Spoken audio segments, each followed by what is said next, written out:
Soul, आत्मा। हम सबको इस बात की बहुत क्यूरोसिटी होती है कि क्या वाकई में आत्मा होती है कि नहीं। खास तौर से ऐसे लोग जिनका कोई अपना इस संसार को छोड़ के जा चुका हो। ऐसे लोगों बहुत ज़्यादा ही इस सवाल का जवाब ढूंढना पड़ता है कि क्या वाकई में आत्मा होती भी है। फ्रेंड्स, हाँ, आत्मा वाकई में होती है। इसके बारे में कृष्ण ने भगवत गीता में बहुत कुछ कहा है। अमूमन हमको लोग बताते नहीं हैं, इन बातों के बारे में डिस्कस नहीं करते हैं। शायद उनका ही कोई अपना भय है जिसकी वजह से हमसे ये सारी बातें बताई या डिस्कस की नहीं जाती। नहीं तो देखा जाए तो इन बातों को बचपन से ही बच्चों को बताना चाहिए, क्योंकि भगवत गीता में भगवान कृष्ण ने बताया है कि आत्मा होती है। आइए चलिए चलते हैं भगवत गीता की ओर।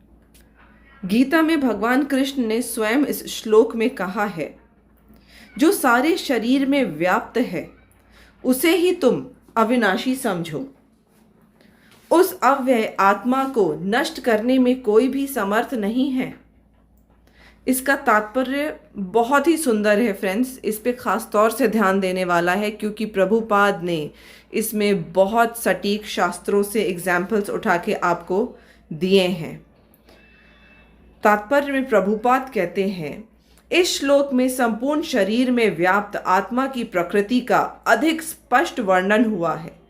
सभी लोग समझते हैं कि जो सारे शरीर में व्याप्त है वह चेतना है। प्रत्येक व्यक्ति को शरीर में किसी अंश या पूरे भाग में सुख दुख का अनुभव होता है, किंतु चेतना की यह व्याप्त किसी के शरीर तक ही सीमित रहती है। एक शरीर तथा दुख का बोध दूसरे शरीर को नहीं हो पाता। फलतः प्रत्येक शरीर में व्यष्ट आत्मा है और इस आत्मा की उपस्थिति का लक्षण व्यष्टि चेतना द्वारा परिलक्षित होता है। इस आत्मा को बाल के, ये ध्यान देने वाली बात है कि आत्मा दिखती कैसी है, प्रभुपाद एक्सप्लेन कर रहे हैं, वो भी शास्त्रों में से उठा के। इस आत्मा को बाल के अग्रभाग के 10,000वें भाग के तुल्य बताया जाता है। श्वेताक्षर उपनिषद से प्रभुपाद एग्जाम्पल उठा के कोट करते हैं। इसकी पुष्टि हुई है, यदि बाल के अग्रभाग को 100 भागों में विभाजित किया जाए और फिर इसमें से प्रति एक भाग को 100 भागों में विभाजित किया जाए, तो इस तरह के प्रति एक भाग की माप आत्मा का परिमाप है। इसी प्रकार यही कथन निम्नलिखित श्लोक में मिलता है। ये श्लोक सामने है आपके, देखिए। केशाग्र शतभागस्य शतांशः सादृशात्मकः जीवः सूक्ष्म स्वरूप पोऽयम् संख्याति तो ही चित्कणः। ये श्वेताक्षर उपनिषद से प्रभुपाद ने कोट किया है। आत्मा के परमाणुओं के अनंत कण हैं, जो माप में बाल के अगले भाग नोक के 10,000वें भाग के बराबर हैं। इस प्रकार आत्मा का प्रत्येक कण भौतिक परमाणुओं से भी छोटा है और ऐसे असंख्य कण हैं। यह अत्यंत लघु आत्मा स्फुलिंग भौतिक शरीर का मूल आधार है और इस आत्म स्फुलिंग का प्रभाव सारे शरीर उसी तरह व्याप्त है जिस प्रकार किसी औषधि का प्रभाव व्याप्त रहता है। आत्मा की यह धारा सारे शरीर में चेतना के रूप में अनुभव की जाती है और यही आत्मा के अस्तित्व का प्रमाण है। सामान्य से सामान्य व्यक्ति भी समझ सकता है कि यह भौतिक शरीर चेतना रहित होने पर मृतक हो जाता है और शरीर में इस चेतना को किसी भी भौतिक उपचार से वापस नहीं लाया जा सकता। अतः यह चेतना भौतिक संयोग के फलस्वरूप नहीं है, अपितु आत्मा के कारण है। मुंडक उपनिषद, देखिए बहुत सुंदर बात। अभी श्वेताक्षर उपनिषद से प्रभुपाद ने एक्सप्लेन किया था, अब मुंडक उपनिषद से प्रभुपाद एग्जाम्पल बकायदा दे के बताते हैं। सूक्ष्म आत्मा की और अधिक विवेचना हुई है। ये ध्यान दीजिएगा, ये बहुत अच्छी बात बताई है इसमें। प्रभुपाद कहते हैं, ये श्लोक लिख करके, एषु अणु आत्मा चेतसा वेद वेत्तव्यो यस्मिन् प्राणः पंचधा संविवेशः। इस श्लोक में एक्सप्लेन करा गया है, आत्मा आकार में अणु तुल्य है जिसे पूर्ण बुद्धि के द्वारा जाना जा सकता है।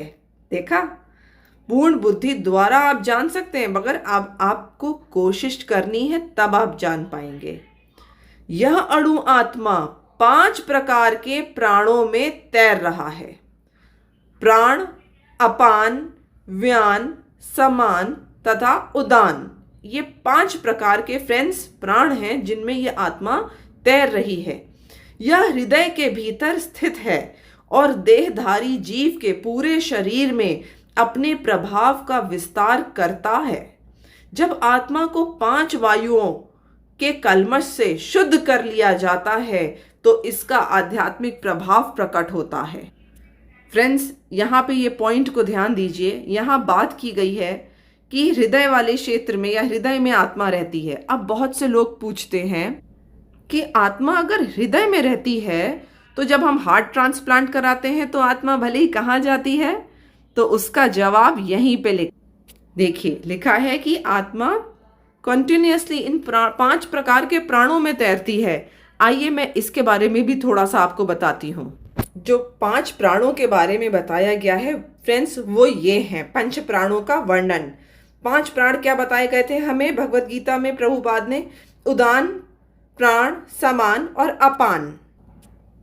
यहां देखिए, शरीर में स्थित मुख्य 5 प्राण, प्राण, अपान, उदान, समान, व्यान, ये 5 प्रकार के प्राण हैं जो जिनसे हमारा पूरा शरीर व्याप्त है, जैसा कि आप इस पिक्चर में देख सकते हैं।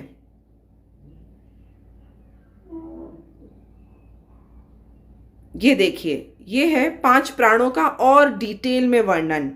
ये 5 प्राण जो हमारे शरीर में बह रहे हैं, इनका फंक्शन क्या है? पहला है, देखिए, प्राण, उसका रीजन क्या है? चेस्ट, और फंक्शन क्या है? रेस्पिरेशन। फिर है अपान, इसका रीजन क्या है? एनस, जहां से हम मल मूत्र त्यागते हैं, उसका फंक्शन है discharge of urine and faeces. Then समान, इसका रीजन है नेवल, डाइजेशन। फिर उदान, ये थ्रोट में रहता है और इसके वहीं पे टेक्स द इसके बारे में देखिए, बहुत ही इंटरेस्टिंग बात लिखी है उदान के बारे में कि it takes the jiva to Brahma in sleep, separates the physical body from the astral body at death. Then देखिए, बहुत काम की बात है ये उदान, यही हमें लेकर के जाता है हमारे शरीर से बाहर। देन व्यान, ये पूरी बॉडी में व्याप्त है, सर्कुलेशन ऑफ बॉडी, एक प्रकार की इसको आप वायु कह सकते हैं जिसमें हमारी आत्मा तैर रही है। थोड़ा मैंने डिटेल में सिर्फ इसलिए बताया आप लोगों को जिससे कि आप समझ सकें। जो लोग फनी क्वेश्चंस पूछते हैं कि अगर हृदय में रहती आत्मा तो हार्ट ट्रांसप्लांट पे क्या होगा, उनके लिए खास तौर से ये जवाब है कि हमारी आत्मा किस तरह से इस वायु में तैर रही है, प्राण में तैर रही है, जिससे हमारा पूरा शरीर व्याप्त है। तो खुद सोचिए फ्रेंड्स, थोड़ा सा लॉजिक लगाने की बात है। अगर आत्मा खाली झूठ कहा गया होता कि होती है, तो उसके बारे में देखिए हमारे शास्त्रों में ऋषि मुनियों ने कितना डिटेल में एक्सप्लेन किया है इन आत्माओं के बारे में कि कैसे 5 प्रकार के प्राण हमारे शरीर में हैं और उसमें यह आत्मा तैरती रहती है, और किस प्रकार से इसी में से एक वायु जो है उदान, जो हमारे आत्मा को, हमारे प्राण को लेकर के इस शरीर को छोड़ती है और यहाँ से ट्रैवल करती है दूसरे लोक में जाने के लिए। आई होप आप लोगों को ये बहुत समझ में आया हो और पसंद आया हो, और ख़ास तौर से आई रियली विश कि कृष्णा की कृपा से किसी के लिए बहुत सहायक बने।